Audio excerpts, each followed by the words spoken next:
mabilis namang matatagpuan na parang kabaligtaran. Nagngangalit sa init.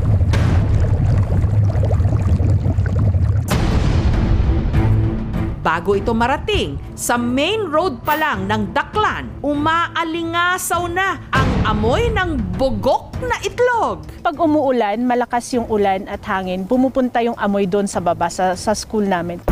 Sa entrada, kapuna-punang nagkalat ang mga kulay puting bato hanggang bubungat na ang parang batis na ang tubig kulay putik.